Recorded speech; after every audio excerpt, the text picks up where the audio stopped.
Olá, eu sou Fábio Câmara, professor dos cursos de Administração e Comunicação da ESPM.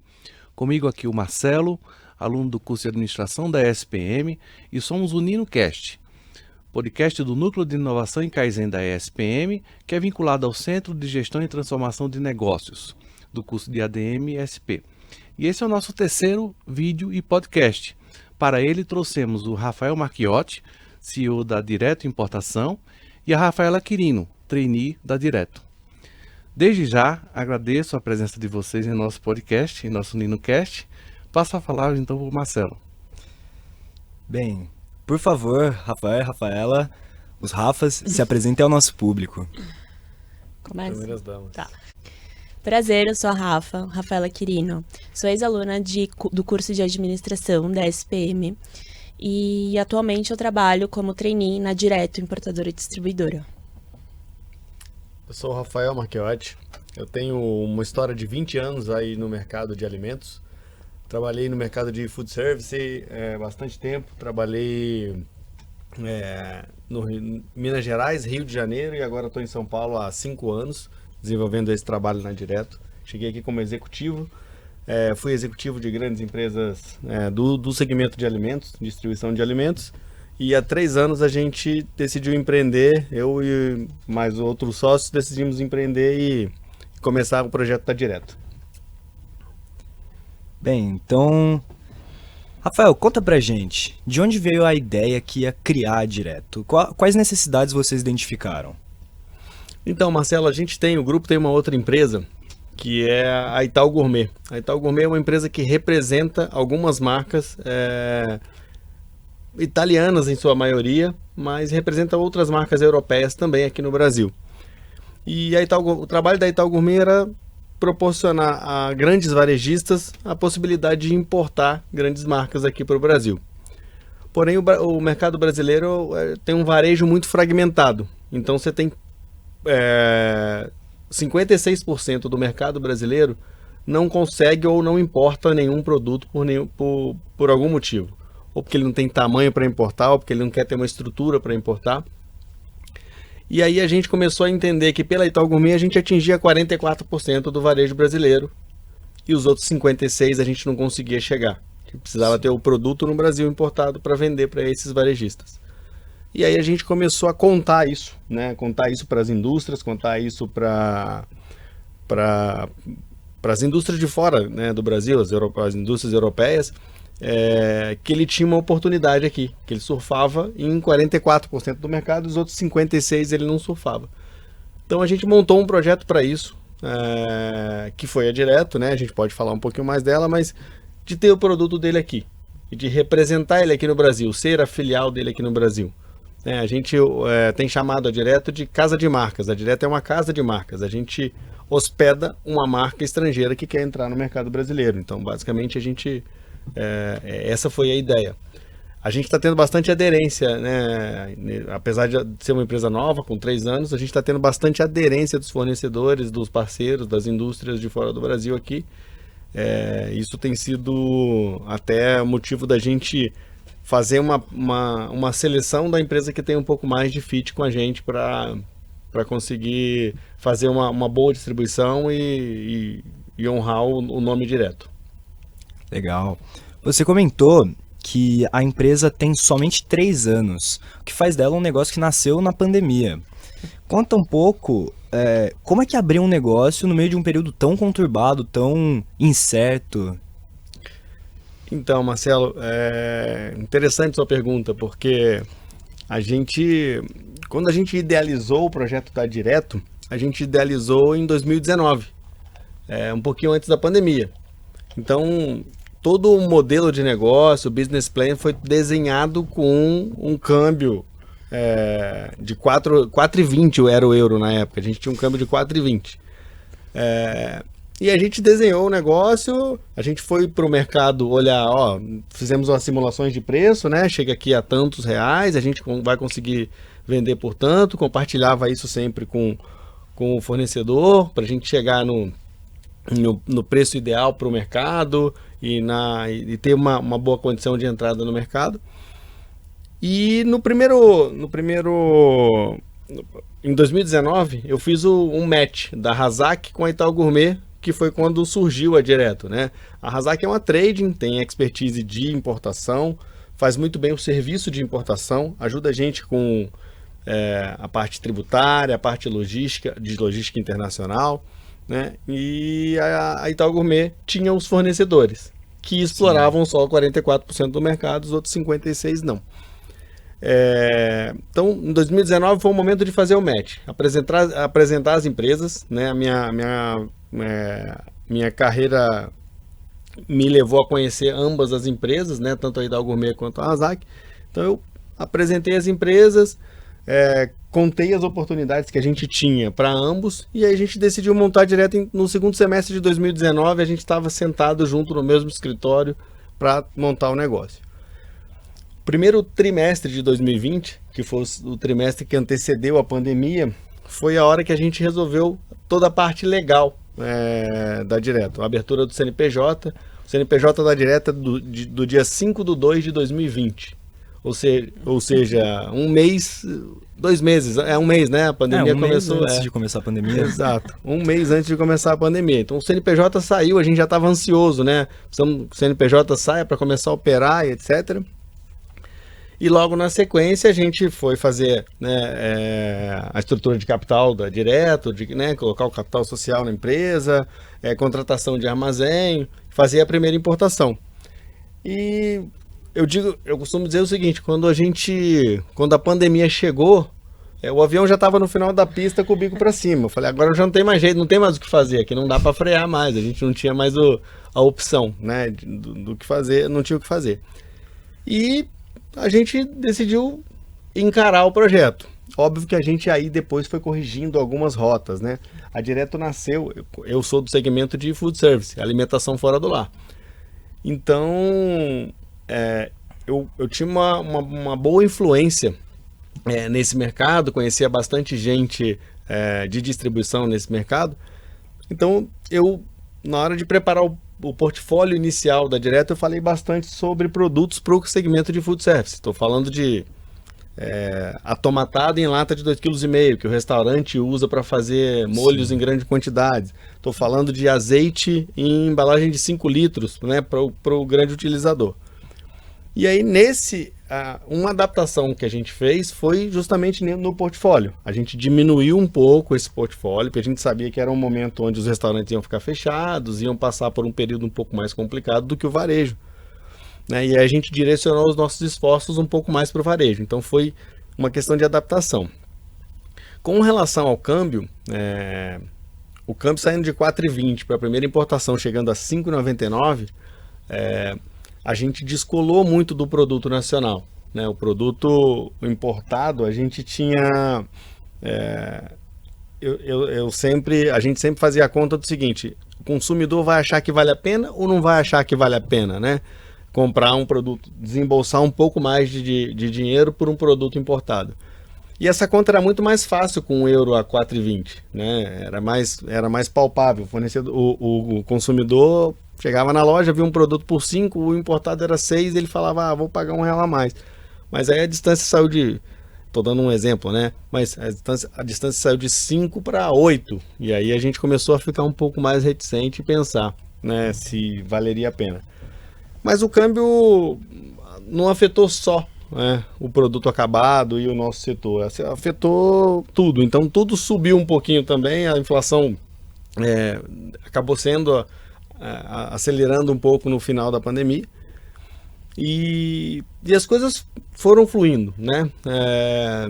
Mas eu falei para a Rafa hoje que foi mais sorte que juízo, né? A gente resolver deixar decolar foi mais sorte que juízo. A gente foi isso, assim. A gente estava o projeto estava bem maduro, a gente sabia o que a gente estava fazendo, acho, com muito know-how por trás, indústria apoiando, mas a pandemia foi atípico para todo mundo, né? Ninguém sabia navegar nesse mar aí tão conturbado. Sim. Mas acredito que com a Razak e a Itaú Gourmet já consolidadas no mercado, isso dá mais confiança, né? Para começar uma empresa do zero. A gente brinca. Foi essencial. Exato. E um ponto que a gente pode trazer para o lado da inovação em processos é que vocês já têm uma lógica de processo enxuta, uma lógica de processo melhorada comparada com a concorrência, né? Então, assim, vocês, por terem já processos mais azeitados, né? Vocês conseguem ter essa competição mais fácil, né? Literalmente azeitado, professor. Azeite é a nossa principal categoria. Mas é isso também. A gente... uma indústria... a gente trabalha com indústrias grandes que já estão em mais de 20, 30, 40 países, né? A Filippo Berti está em mais de 80 países hoje. Então, como são indústrias muito grandes, com a estrutura mais pesada e que tem que entender um pouco regras de compliance de cada país, de cada região, são indústrias que, para ter uma filial no Brasil, para rodar no mercado brasileiro, ela tem uma série de exigências. Então, essa série de exigências que eles têm faria com que eles ficassem caros por aqui, né? E aí a gente não, como a gente conhece de Brasil e etc., a gente consegue rodar enxuto, consegue fazer um lançamento e ser um pouco mais agressivo, né, na condição comercial e ter uma entrada no mercado um pouco mais agressiva mesmo, né, de preço e etc. Além disso, uma otimização de custo, né, tributária, né? A Razak tem uma estrutura de inteligência tributária muito interessante lá para a gente desfrutar disso. Bem, como é que foi a trajetória de crescimento, de expansão, né, da Direto? E quais inovações vocês chegaram, né? A quais inovações vocês chegaram nesse caminho? A gente começou a tentar implementar estratégia das indústrias aqui no Brasil. Como eu citei, a Filippo Berti está em 80 países, então ele já tem uma experiência pregressa de entrada em 80 mercados diferentes. Alguns não tem nada a ver com o mercado brasileiro, mas outros se assemelham de alguma forma. Então, uma coisa que a gente sempre fez foi olhar, compartilhar isso, o know-how da indústria que a gente resolveu importar por aqui. Essa é a primeira coisa. A segunda coisa é que o Brasil hoje já tem bastante tecnologia que ajuda a gente a otimizar processo, a ser uma empresa mais enxuta, como a gente está falando. E a gente resolveu crescer com algumas outras empresas. A gente resolveu grudar em algumas outras empresas para crescer. O nosso ERP, quando a gente decidiu ter um ERP, né, precisava emitir nota, faturar, enfim, fazer todo o nosso processo. Quando a gente decidiu ter um ERP, a gente foi buscar uma startup, que é a Omie. E a Omie, na época, em 2019, ainda era, né, estava crescendo já estava começando a aparecer no mercado, mas tem uma entrega muito grande, muito interessante para o nosso negócio, a baixo custo. Então, a gente entendeu o seguinte: vamos crescer junto com eles, porque a gente trabalha enxuto, como o negócio está começando, né? E a gente vai utilizando ele como eles utilizam a gente como laboratório deles, a gente utiliza eles como nosso laboratório e a gente vai crescendo. Então, esse foi o primeiro grande gol. Bom, ponto pra gente, eu acho que a gente acertou na escolha da Omie. A Omie, na semana passada, saiu uma reportagem que a Omie vai virar unicórnio no Brasil nos próximos 2 anos. Uhum. Ou seja, né, a gente está falando de 3 anos atrás, a Omie ainda não tinha nem essa pretensão, mas provavelmente vai virar unicórnio no Brasil. Primeiro gol, que baita golaço, Que hein? golaço, pois é, começamos com eles, né? Assim, a gente... eles já estavam no mercado, né? Mas a gente escolheu certo para começar. Sim. Né, funciona bem, é muito interessante porque muita gente ainda não conhecia, né? Muita gente não conhece quando a gente fala do ERP, e a gente bate esse papo, vai olhar e entrar nos meandros ali, tem muito mais coisa do que a gente imaginava ter, sabe? Sim. E por um custo interessante. É interessante, um sistema bastante intuitivo de utilizar, então isso ajudou a gente bastante no início. A outra coisa que a gente também decidiu crescer junto foi na estrutura de armazenagem. Sim.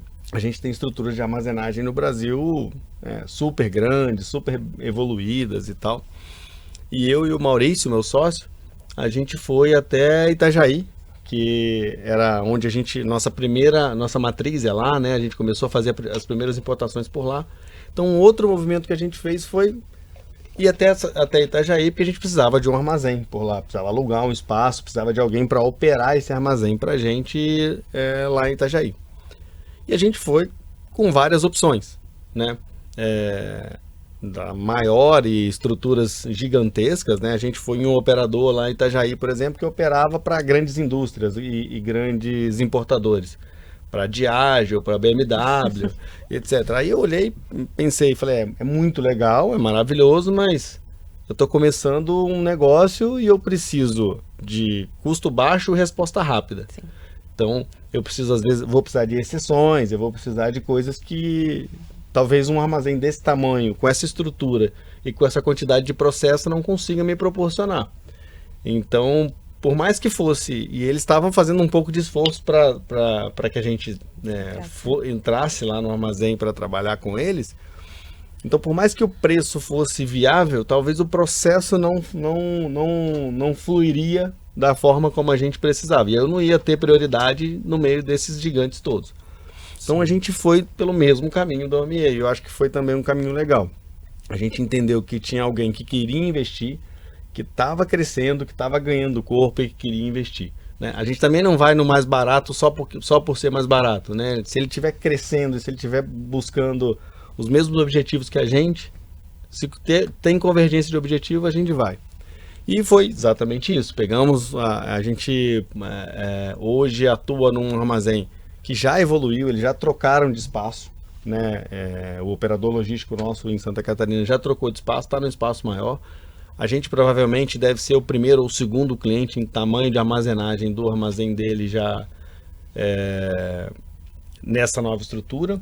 Eles já investiram bastante no WMS, enfim, hoje a gente tem uma quantidade de erros muito menor. E, enfim, de novo, outro que a gente conseguiu crescer junto. Então, basicamente, inovações em processo foi o que a gente foi buscando, mas sem achar que a gente precisava de colocar para dentro mais do que a gente precisava. Sim. Né? Do ponto de vista de produto, a gente resolveu proporcionar para o consumidor um upgrade nas categorias. Né? Então, na categoria de azeite, a gente decidiu trazer Felipe Obério, que é um produto um pouco melhor do que os líderes no mercado brasileiro e que estava disposto a abrir mão de um pouco de margem, fazer um pouco de investimento, mostrar para o consumidor, talvez até vender um pouco mais barato, apesar de ser um pouco melhor que os líderes, vender um pouco mais barato para o consumidor experimentar. Então, foi uma indústria que testou fazer isso e a gente também proporcionou ao consumidor consumir um produto melhor, né? Molizana é exatamente a mesma coisa, né? A gente tem, na categoria de massa importada, a gente tem já algumas marcas relevantes, mas a gente decidiu entregar um pouco mais. Sim. A gente contou um pouco do nosso projeto, decidiu entregar um pouco mais para o consumidor, né? Basicamente uma massa com um pouco mais de proteína, trafilada em bronze, é diferente do que o consumidor brasileiro que compra importado estava acostumado a comprar. Então, a gente conseguiu, as inovações foram nesse movimento. E a gente segue até hoje inovando em portfólio, mas muito por conta dos lançamentos da indústria. Né? A indústria vai lançando, a gente vai vendo se tem fit com o mercado brasileiro o produto, e a gente vai acompanhando as inovações através da indústria. Exato. Legal. Como é que foram as inovações na área de marketing, com foco em trazer as marcas? Né? Por exemplo, trazer a Felipe Obério, trazer a Molizana. Como é que foi? A gente já tinha um relacionamento com eles quando a gente representava através da Itaú Gourmet. Né? Já existia o relacionamento. Então já existia aí uma relação de confiança entre as partes. Né? O Brasil ele é um território, é um país onde gera muita desconfiança, principalmente pro europeu, pro americano, né? Eles não sabem muito bem onde eles estão lidando. Então foi mais fácil esse caminho de trazê-los para perto da gente, né? Ó, eu já faço isso para você, já confiavam, né? Itaú Gourmet já dava uma chancela muito importante pra gente, né? Para falar, ó, tô com um projeto novo, quero pulverizar um pouco mais. Então, a gente contou do projeto e uma primeira coisa que a gente contou foi de ser um projeto enxuto, não é caro, a gente não está investindo absurdos nisso e eu não preciso ter uma margem absurda. Eu quero ser a sua filial no Brasil. Então, isso foi meio que o storytelling que a gente levou para os fornecedores, para eles entenderem que o projeto era viável. E a gente, em 3 anos, nenhuma marca ainda teve dúvida de que acertou com a gente até agora, entendeu? Acho que nenhuma marca saiu do portfólio, a gente só agregou mais marcas. Então, acho que a gente acertou nisso também. Interessante.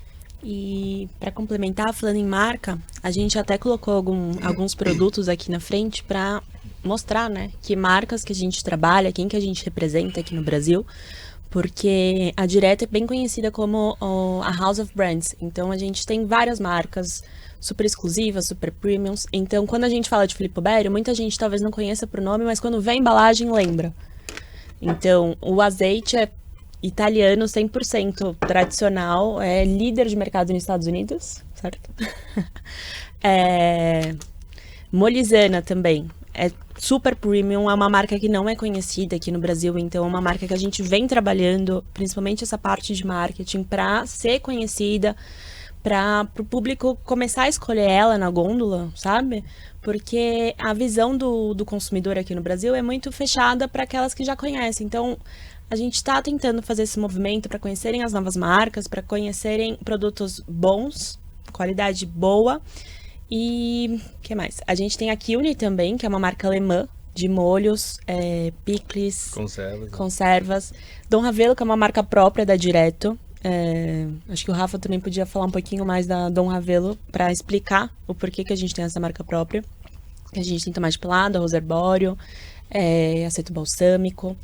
E uma outra marca que é italiana também é a Galbuzeira, que tem a linha Tremari de biscoitos, panetones. E um grande lançamento da Direto é a Jordans, que é uma marca de granolas, a número 1 na Inglaterra. E esse é um case que a gente vai começar a trabalhar esse ano para entender mais. É uma marca que é muito grande e que a gente está trazendo para dentro da Direto. Foi uma transição que aconteceu já do começo desse ano. E agora a gente vai aprender muito também com essa marca no quesito de marketing e tudo mais. A gente tem um brand manager, a Mari, que é de Jordans, que representa a marca aqui no Brasil.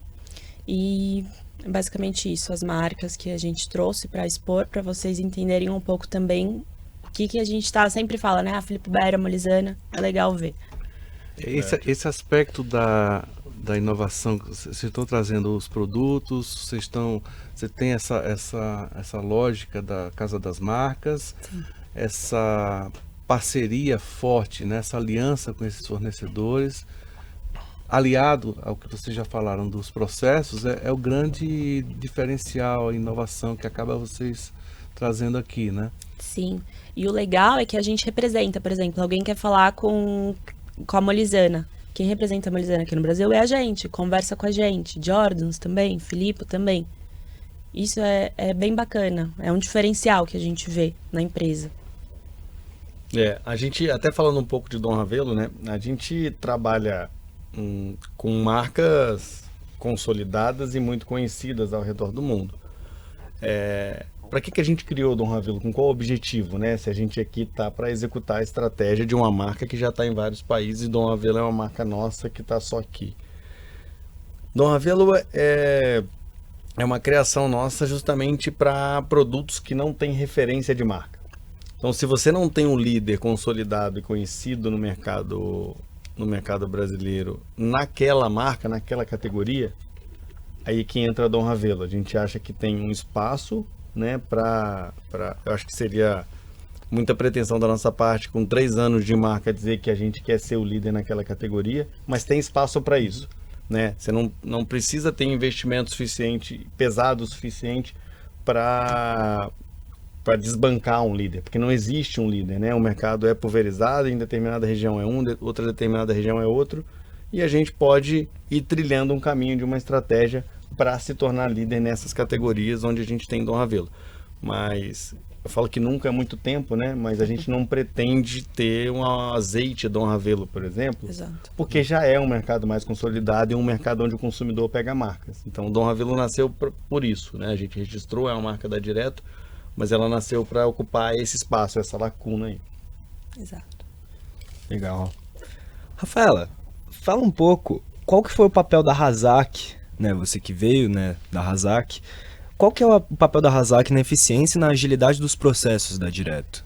Tá. Então, só para contextualizar um pouco, eu comecei na Razak faz 1 ano como trainee. Eu tô no programa de trainee ainda, e como a Direto fica dentro da Razak, a Razak é sócia da Direto, tem uma participação, eu tive a oportunidade de escolher, de poder conhecer um pouco do processo da Direto, então pode ficar um pouco confuso, né? Eu sou trainee da Direto, sou trainee da Razak, mas o escritório da Direto fica dentro da Razak, então só para não ficar muito confuso, a gente tá ali, a gente é uma empresa, uma família.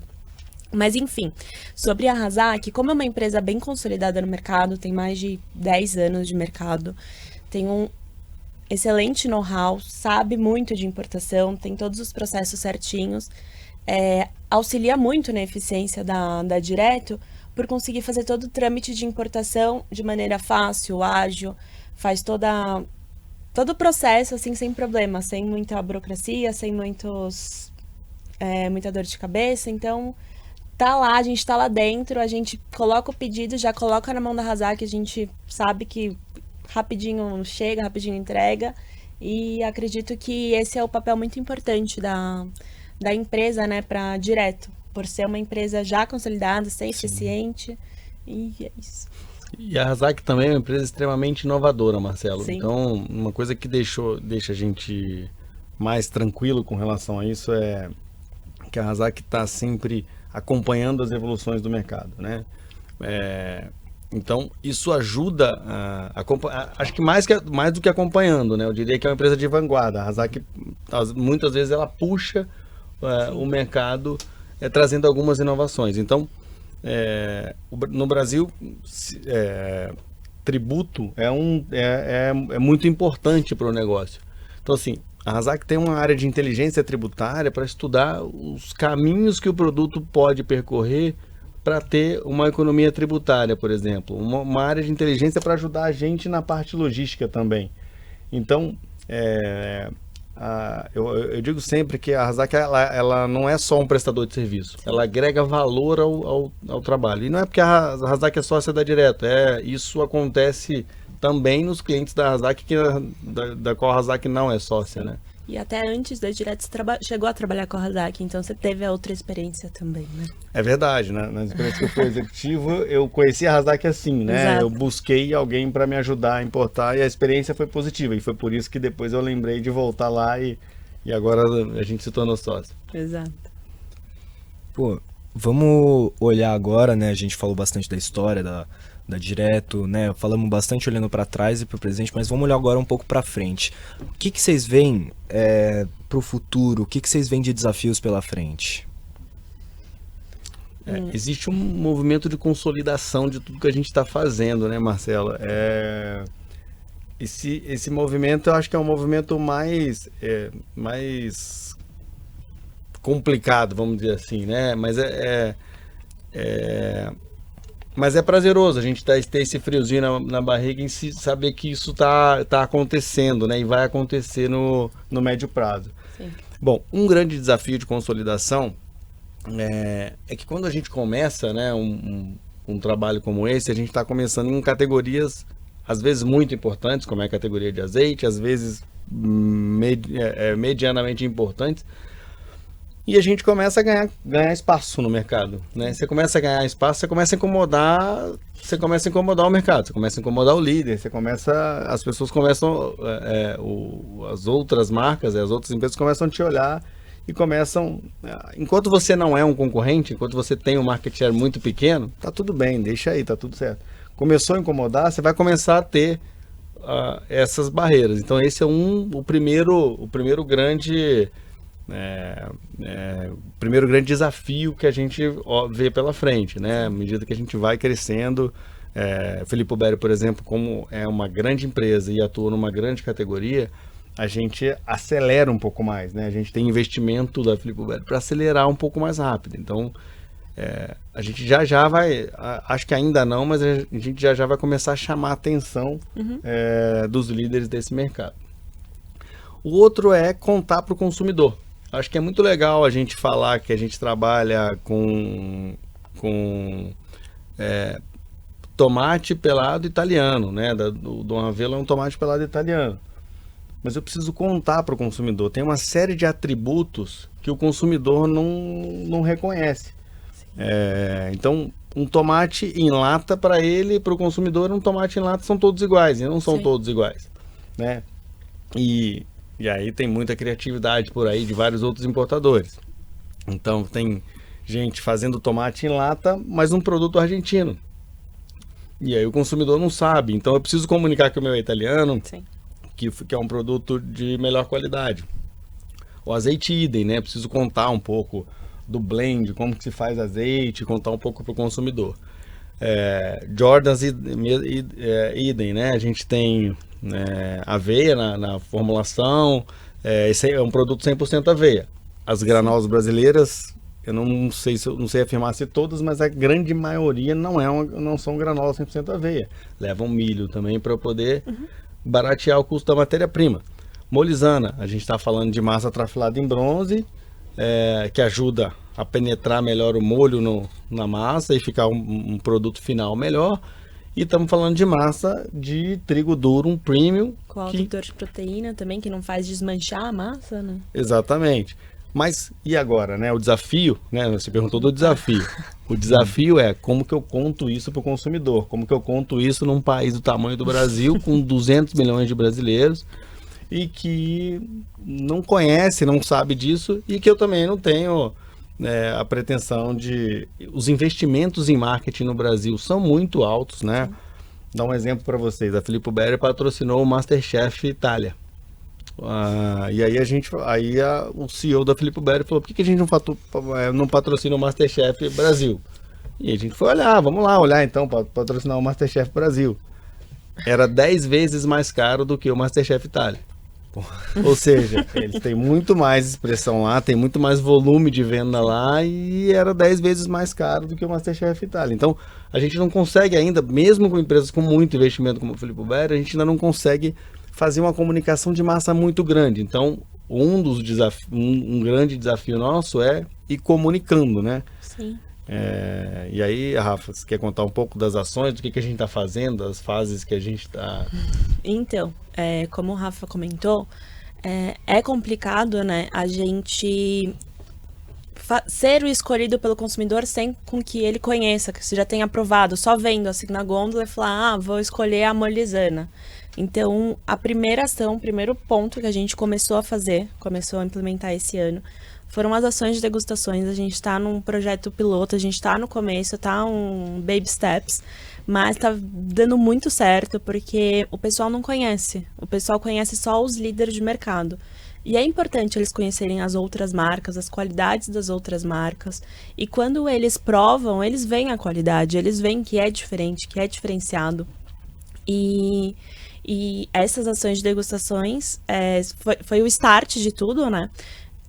E aí a gente está com uma ação 360, que vai ser nossa primeira ação, nossa primeira grande ação dentro da Direto. É uma ação de marketing que a gente vai envolver os nossos clientes, supermercados médios, pequenos, empórios, influenciadores digitais, que acho que a gente nunca chegou a trabalhar pagando um influenciador digital, vai ser a primeira vez que a gente está entrando nesse negócio.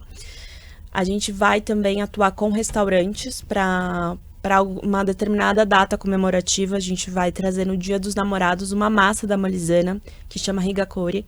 É uma massa em formato de coração, então a gente quer trazer isso para os restaurantes para fazer um especial de Dia dos Namorados. Eu acho que vai ser uma ação super legal e é uma ação que a gente começou a planejar em dezembro.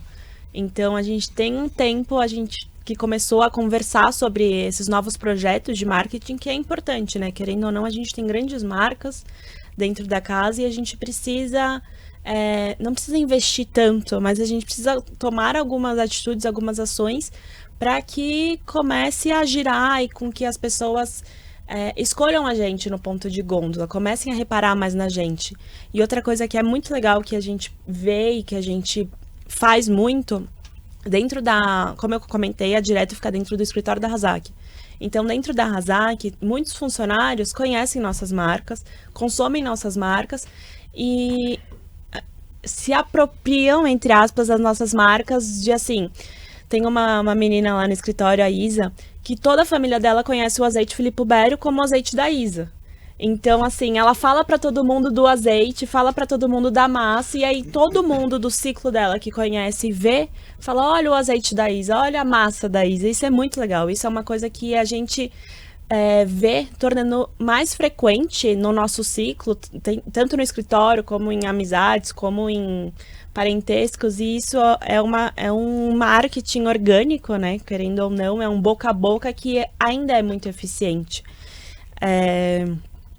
E algumas coisas também, a gente atua como um laboratório. Sim. Porque a indústria, o Brasil tem o seu DNA, né? E a indústria às vezes já implementou algumas ações para se tornar conhecida em alguns outros países, mas que às vezes a gente não replicar para o Brasil não seria viável. Então, algumas coisas a gente atua como um laboratório, né?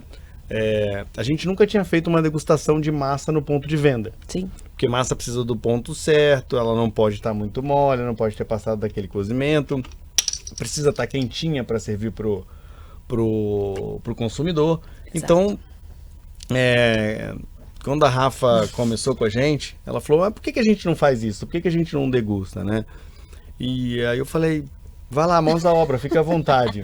E aí algumas coisas ela chegava para mim, ela passava na minha mesa e falava assim, então eu posso comprar o copinho de degustação para massa, vai custar R$300. Eu posso? Eu falei, Rafa, só vai. Faz, né?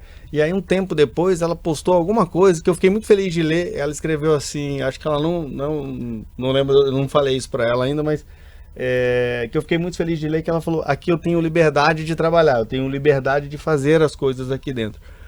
E eu falei, porque não é uma ação de degustação que vai fazer com que a gente se torne conhecido e grande, etc. São várias. Então vai lá, faz o laboratório, vê o que vai dar errado. Se vai passar do ponto, se não vai na panela elétrica, se vai funcionar, se não vai funcionar, né? Vai fazendo.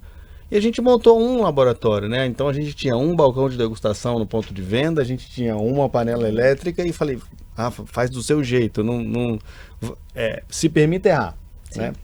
E aí a gente vai criando esse laboratório. Agora a gente já está começando a ganhar corpo com as degustações, o calendário de degustação da Rafa já está ficando um pouco mais cheio, e a gente vai conseguindo replicar. Quando a gente consegue replicar, que a gente está confortável com isso, aí a gente vai compartilhar com a indústria. Eu falo, eu estou fazendo isso daqui, está dando certo, estou me tornando conhecido, né?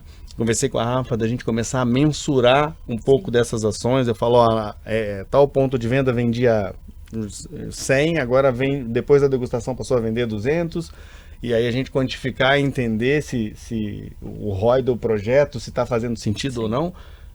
Tá tudo certo, conseguimos montar isso, a gente já consegue contar para a indústria. Fiz isso aqui com a sua marca, fiz em pouquíssimas lojas, agora eu quero ganhar escala com isso, ampliar, e a gente vai junto. Exato. Então, é muito disso, né? Como que a gente conta para o consumidor. E eu não sei se a Filippo Berio, voltando de novo, né, em quem tem mais investimento do nosso portfólio, a Filippo Berio fez TV. Eles não conseguiram fazer lá, patrocinar Masterchef, mas eles fizeram TV. Eles entraram no programa, e assim, foi uma super produção. Filippo Berio adaptou, tropicalizou o vídeo, né? Eles tinham um vídeo já que eles veiculavam na Europa. Eles tropicalizaram o vídeo, né? Colocaram uma família brasileira, né, com a etnia brasileira no vídeo. Então fizeram um vídeo aqui, produziram um vídeo em estúdio brasileiro e montaram uma propaganda na TV, né? Fez na TV fechada, na GNT, fez nos intervalos dos programas de gastronomia da GNT.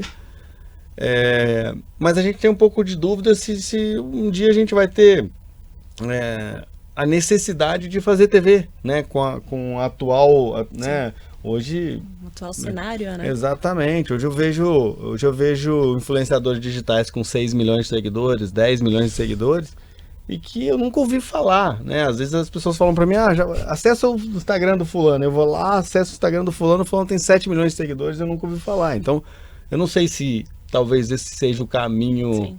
o melhor caminho, talvez, né? Fazer TV no Brasil há 7, 10 anos atrás era certo que dava certo, né? E a gente também tem que crescer à medida que a gente cresce em distribuição. Então, esse é um desafio que ele caminha junto, né? Falando um pouco de desafio de novo, Marcelo, ele caminha junto. Não adianta, né? A gente não ter distribuição, contar para o consumidor do produto, o consumidor gostar do produto e não encontrar no ponto de venda. Sim. Então, essa ação 360 que a Rafa comentou, a gente escolheu a Praça de São Paulo para fazer. Sim. Porque eu massifico numa área menor, Onde eu tenho uma distribuição e eu mais tenho uma completa. distribuição melhor. Exato. Então, o consumidor vai achar, né? Vai encontrar o Exato. produto para comprar, se ele for impactado com a mídia. E aí a gente vai crescendo junto, e à medida que a gente vai crescendo, vai fazendo apostas maiores. Sim. E é tudo muito novo, né? Tudo muito piloto pra gente. A gente tá Exato. no risco e vamos embora. Exatamente, é isso. A gente não pode falar de números aqui, nem deve, mas assim, para vocês entenderem, é uma empresa que em 3 anos duplica de tamanho, né? Aqui a gente está tratando de lacunas de mercado que vocês identificaram. Veja, tem algumas linhas de produto, ou seja, tem muito mais espaço, tem muito mais lacunas, né?